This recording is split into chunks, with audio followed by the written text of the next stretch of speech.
আসসালামু আলাইকুম। আপনারা বাপ্পি চৌধুরী ও মাহিয়া মাহির একটি মুভির ফাইট সিন দেখছেন।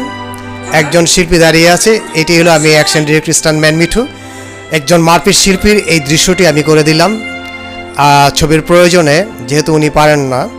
বন্ধুরা, আপনারা দেশ বিদেশে অনেক ছবি দেখেছেন, গাড়ির প্রতি কীভাবে জাম করে হিরোরা চলে যায়, তেমনই একটি জাম আমি আপনাদের Facebook friend action director Mithu দিয়ে দিচ্ছি। দেখুন বন্ধুরা, আমি গাড়ির উপর দিয়ে চলে যাচ্ছি। পৃথিবীর বিভিন্ন দেশে এই শটগুলো দড়ি দিয়ে টেনে নেওয়া হয়।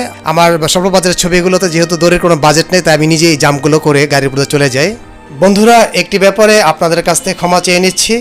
আজ থেকে 20 বছর বা 25 বছর বা তার আগের শুটিং আপনাদেরকে দেখায়, তার বেশিরভাগ ছবি আমার মনে নেই। কোনো একদিন ফেসবুক বা ইউটিউব আমাদের দেশে আসবে এবং সেগুলো আপনাদেরকে নিয়ে দেখে আনন্দ করব, কিন্তু সেগুলো আমি জানতাম না।